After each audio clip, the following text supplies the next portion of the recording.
Bismillahir Rahmanir Rahim. Alhamdulillah wassalatu wassalamu ala rasulillah sallallahu alaihi wasallam wa ba'd. Naam, ababitibwa nga bwe mujjukira bulungi omusomo gwaffe gwasembayo we gwakoma nga tugenda maaso n'omusomo ogwa talaqa, ensonga ezikwatagana ku mukyala omusajja obeera nga atalaka mukyala we, nga twakoma ku musomo gwaffe ogugamba nti butya bwe tulwanyisa ensonga ezo ezireetedde talaka okubanga mpitirivu nnyo. Ne tubeera nga twalaba ensonga ezo, ensonga twaziraba, ne tulaba na butya bwe tubeera nga tuzikola ki, nga tuzirwanyisa. Naam, kati kyetwagala olwaleero okubeera nga tulaba kwe kubeera nti omusajja takkirizibwa kubeera nga atalaka mukazi we awatali nsonga. Omusajja takkirizibwa kubeera nga atalaka mukazi we nga talina nsonga. Mbunze onfaananidde bubisi kyakwagala la, wateekeddwa okubeerawo ensonga gyamutalakirako, era bw'abanga takoze kintu ekyo aba amulyazaamaanyizza, era bajja kuyimirira mu maaso ga Allah subhanahu wa ta'ala annyonnyole lwaki yakola ekintu ekyo. Nabwe kityo nno obusiraamu bulina ensonga ze bwateekawo ezirina okutunuulirwa, nga si buli nsonga gy'olabye nga gwe omusajja nti olina okugamba mukazi wo mbunviira mu maka gange. La abadan, waliwo obusiraamu ensonga ze bwatunuulira ne bugamba singa omukyala aba akoze ensonga bweti tusobola okubeera nga tukkiriza okubeera nga baawe amukola ki, amutalaka. Naam, ensonga ezo zetwagala tulabe, ensonga eza sharia oba amateeka g'obusiraamu ezikkirizisa omusajja okubeera nga atalaka mukyala we, oba omukyala alina kukola ki omusajja abeere nga amutalaka. Naam, inna almar'ata, mazima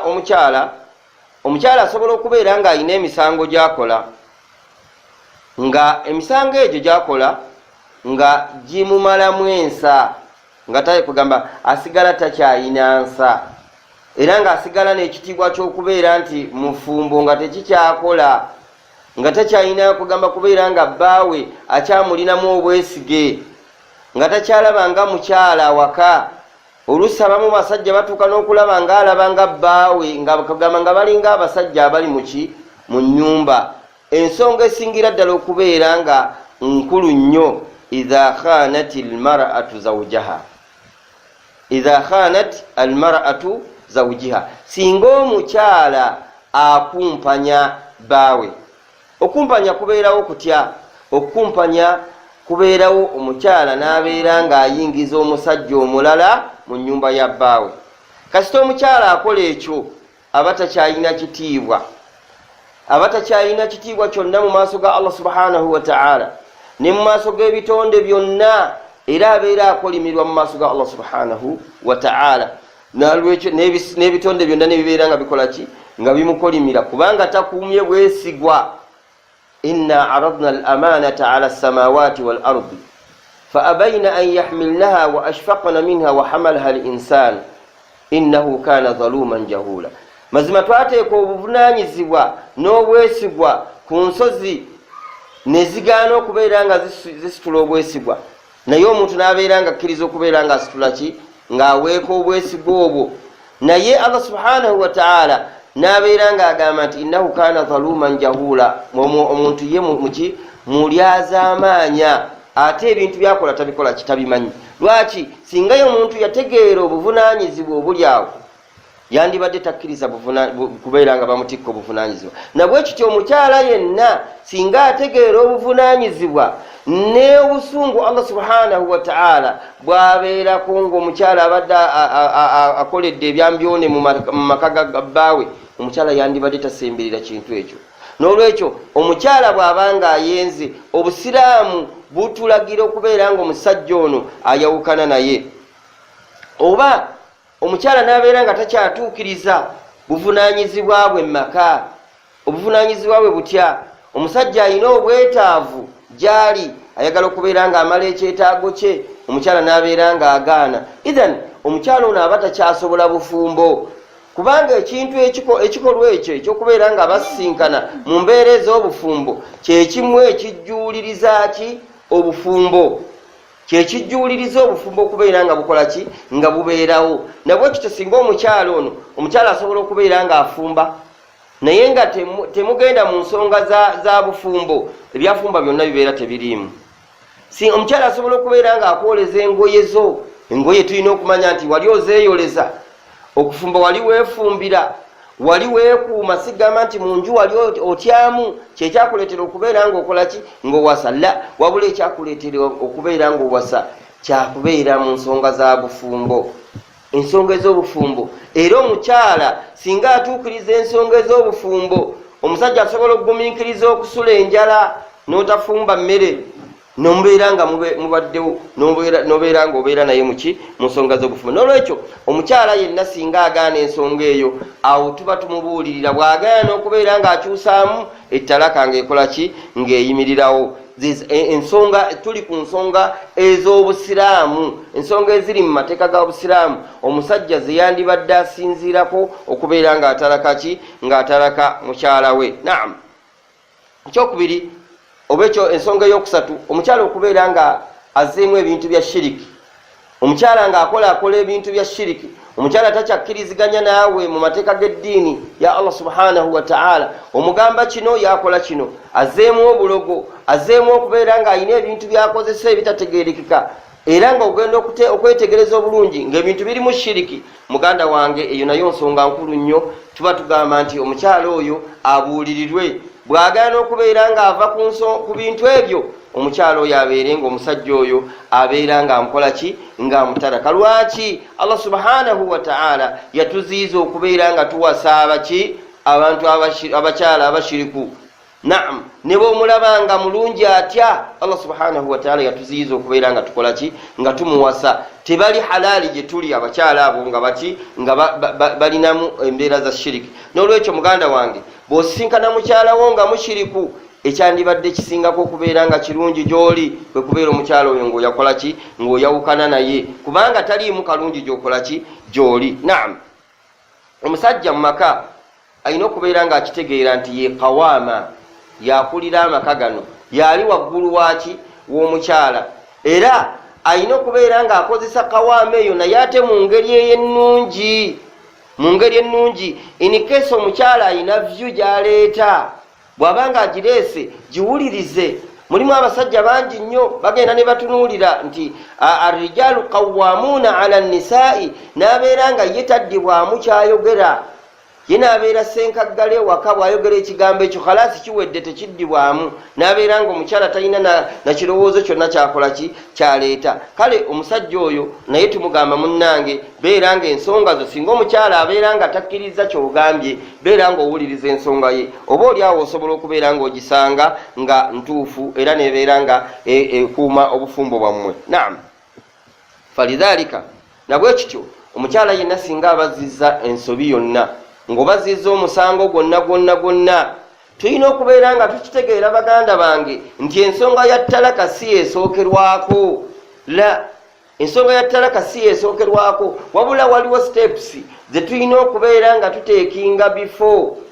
Kati steps ezo nazo insha Allahu ta'ala tujja kubeera nga tuzikolera ki, tuzikolera musomo mulamba, tubeere nga nazo tulaba twalaka singa mba ngenda okutalaka mukyala wange. Naam, omukyala akoze ekintu ekinzikirizisa mu busiraamu okubeera nga mutalaka. Kaakati abaffe steps ki ze nnina okuteekinga, oba makubo ki ge nnina okubeera nga mpitiramu okubeera nga ntalaka ki, mukyala wange? Si kubeera nga nfubutuka eri bufubutusi ne mugamba mukazi gwe wakoze kino genda. La, wabula waliwo steps z'olina okubeera, oba amadaala g'olina okubeera nga olinnya n'obeera nga okola ki, nga otalaka mukyala we. Naam, Allah subhanahu wa ta'ala yatugamba wa in aradtum istibdala zawjin makana zawjin, bwe mubanga mwagadde okubeera nga mukyusaamu omukyala, okulipulesinga omukyala mu kifo ky'omukyala omulala, tewali mutawaana gonna, naye ng'olina okutunuulira ensonga ki gy'osinziddeko okubeera ng'ono omugjawo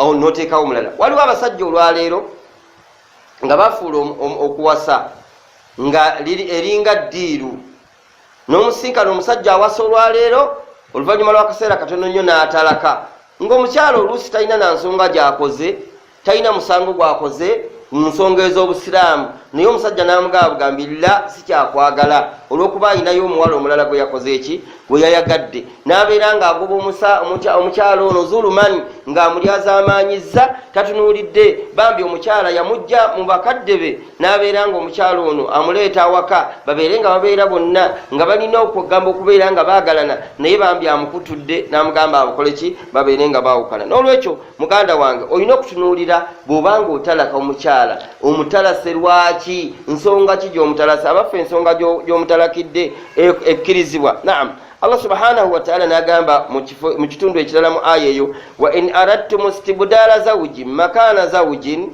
wa ataitum ihdahunna qintaran fala ta'khudhu minhu shay'a. Abaffe bembanga musazeewo okubeera nno nga mutalaka bakyala bammwe oba nga muli pulesinga bakyala bammwe n'abakyala abalala era ne mubeera nga mulina ebintu bye mubawadde nimbeera nga mbawadde amahare gaabwe n'obeera nga ate oyagadde okubeera ng'oyawukana naye fala ta'khudhu minhu shay'a, tomugjaako kintu kyonna.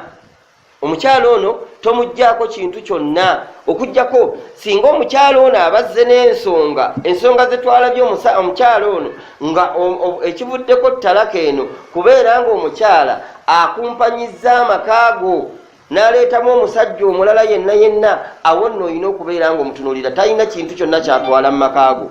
Naye bw'obanga omulyazaamaanyizza fala ta'khudhu minha shay'a, tomugjaako kintu kyonna. Allah bwe yagambira ata'khudhunahu buhtanan wa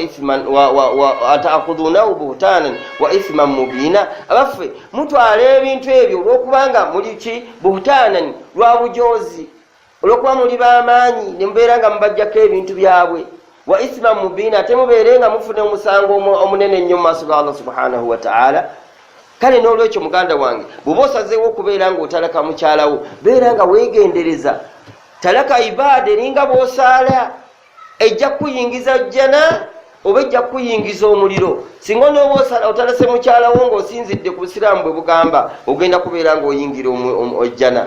Bw'onootalaka mukyalawo zulumani wa udwanan ng'omulyazaamaanyizza manya nti mu maaso ga Allah subhanahu wa ta'ala ogenda kubeera ng'obuuzibwa era ekinaddirira Allah subhanahu wa ta'ala kubeera bw'oluusi bw'onoba nga ebintu tebikugendedde bulungi oyinza okubeera ng'obeera mu baddu ba Allah abagenda okubeera nga bayingizibwa muliro. N'olwekyo muganda wange ne mwannyinaze ensonga ekwatagana n'ettalaka nsonga nnene nnyo era tulina okubeera nga tugyegendereza n'okubeera nga tukwata amateeka agabeera nga tugoberera amateeka ne steps zetulina okubeera nga tutunuulira n'okubeera nga twewala nnyo ate ettalaka okubeera ng'omanya nti ettalaka si kyekisookerwako wabula ebintu bingi nnyo by'olina okubeera ng'okola nga tonnaba kubeera nga otalaka mukyalawo. Insha Allah ku mulundi ogunaddako biizinillah tugenda kubeera nga tulaba steps ki oba bintu ki bye tulina okubeera nga tuyitiramu okubeera ng'otalaka ki ng'otalaka mukyalawo ng'ettalaka tennaba kubeera ng'ebeerawo biki by'olina okubeera ng'otuukiriza. Aqulu qawli hadha wastaghfirullaha li wa lakum wa lisaa'iril muslimina min kulli dhanbi fastaghfiruhu innahu huwal ghafurur rahim. Wassalamu alaykum wa rahmatullahi wa barakatuh. يا من أجبت دعاء نوح فانتصر وحملته في فلكك المشحون يا من أحال النار حول خليل